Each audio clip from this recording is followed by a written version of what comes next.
मैं doctor PK. Verma biology class में आपका फिर से स्वागत करता हूं।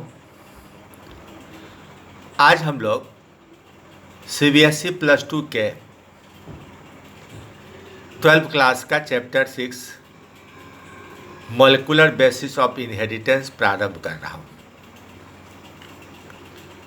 20वीं शताब्दी के शुरू में जब यह बात सामने आई कि जीन क्रोमोसोम में या क्रोमोसोम के ऊपर बसा हुआ है, तो अधिकांश लोगों के मन में यह बात थी कि शायद प्रोटीन ही जेनेटिक मटेरियल का काम करता है। डीएनए तो अंदर में रहता है, इसलिए ऑन द क्रोमोसोम अगर सही कंसेप्ट है तो इसे प्रोटीन होना चाहिए, जीन को प्रोटीन होना चाहिए। लेकिन यह बात कहते कोई नहीं थे।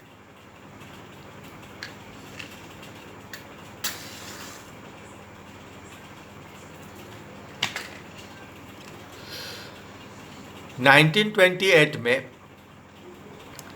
ग्रिफिथ नाम का वैज्ञानिक न्यूमोनिया उत्पन्न करने वाले बैक्टीरिया, जिसे पहले डिप्लोकोकस न्यूमोनियाई कहा जाता था, अब इसे स्ट्रेप्टोकोकस न्यूमोनियाई कहा जाता है, उस पर काम करना शुरू किए। उन्होंने न्यूमोनिया के रोगियों में इस बैक्टीरिया को दो रूपों में देखा। एक जिसकी सतह एकदम चिकनी स्मूथ फॉर्म है, दूसरा जिसकी सतह रफ यानी रफ फॉर्म है, रुखरा है तो रफ फॉर्म है। अब ऐसा क्यों अंतर है? तो जो स्मूथ फॉर्म बैक्टीरिया है उसकी सतह पर पॉलीसैकेराइड का खोल बना हुआ है और रफ फॉर्म बैक्टीरिया के सतह पर ऐसा कोई खोल नहीं है। इसलिए इन दोनों बैक्टीरिया को पहचानने में कोई परेशानी, कोई कन्फ्यूजन नहीं होता है।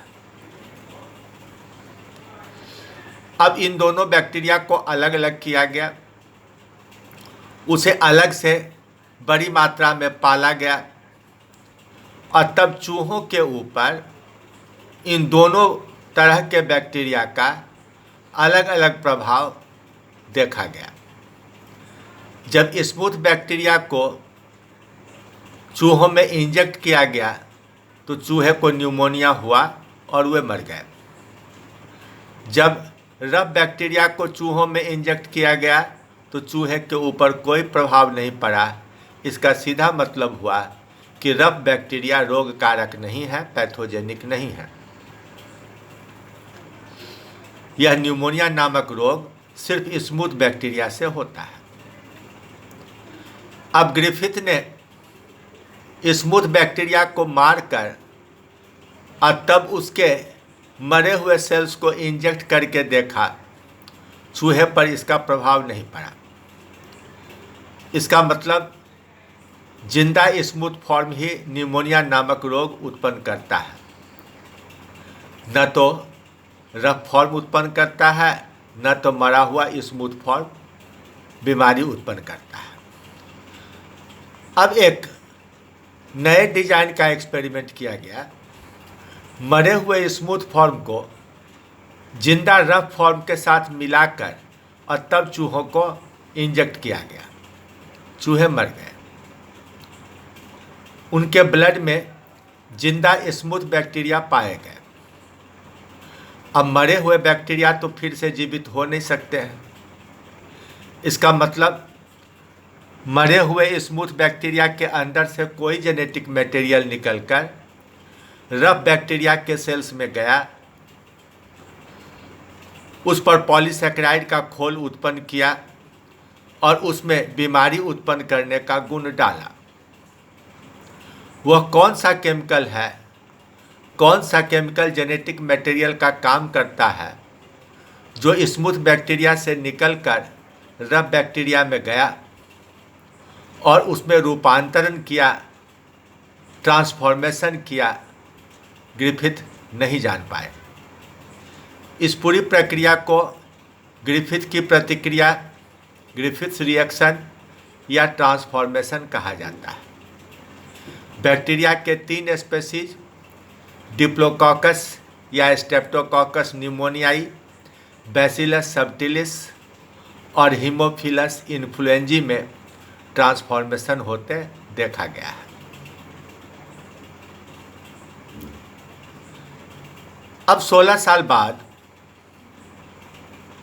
3 वैज्ञानिक एवरी मैकलियोड और मैककार्थी, इन्होंने स्मूथ बैक्टीरिया को अलग करके कल्चर किया और फिर उन्हें मारकर उसके प्रोटीन, आरएनए, डीएनए, पॉलीसैकेराइड इत्यादि को एकदम शुद्ध रूप में अलग अलग किया। अब अलग अलग टेस्ट ट्यूब में रफ बैक्टीरिया को पाला गया, एक में कार्बोहाइड्रेट, दूसरे में प्रोटीन, तीसरे में आरएनए, चौथे में डीएनए मिलाया गया। 1-2 दिनों के बाद क्या देखा गया कि जिस कल्चर मीडियम में डीएनए मिलाया गया था उसमें रफ बैक्टीरिया का रूपांतरण स्मूथ बैक्टीरिया में हो गया। इसका मतलब डीएनए को जेनेटिक मटेरियल होना चाहिए। अब इस बात को कंफर्म करने के लिए फिर से नया एक्सपेरिमेंट सेट किया गया। इस बार स्मूथ बैक्टीरिया के एक्सट्रैक्ट को एज सच, जैसे का तैसे, बिना शुद्धिकरण किए हुए लिया गया। 3 अलग अलग टेस्ट ट्यूब्स में रफ बैक्टीरिया को पाला गया।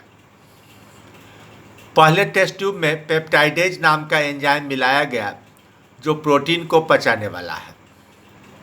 इसमें ट्रांसफॉर्मेशन हुआ, यानी प्रोटीन जेनेटिक मटेरियल नहीं है तो आरएनए या डीएनए जेनेटिक मटेरियल होता होगा। दूसरे में अब आरएनएज मिलाया गया जो आरएनए को डाइजेस्ट कर देगा। इसमें भी ट्रांसफॉर्मेशन होता है तो इसका मतलब डीएनए जेनेटिक मटेरियल होता होगा। अब जब तीसरे में डीएनएज नाम का एंजाइम मिलाया गया तो ट्रांसफॉर्मेशन नहीं हुआ। इसका मतलब डीएनए के डाइजेशन होने के बाद जेनेटिक ट्रांसफॉर्मेशन नहीं हो रहा है, अर्थात डीएनए ही जेनेटिक मटेरियल है। इस तरह से यह सिद्ध हुआ कि बैक्टीरिया के केसेज में डीएनए जेनेटिक मटेरियल होता है, आरएनए या प्रोटीन जेनेटिक मटेरियल नहीं होता है। इस काम के लिए उन्हें नोबेल प्राइज मिला था।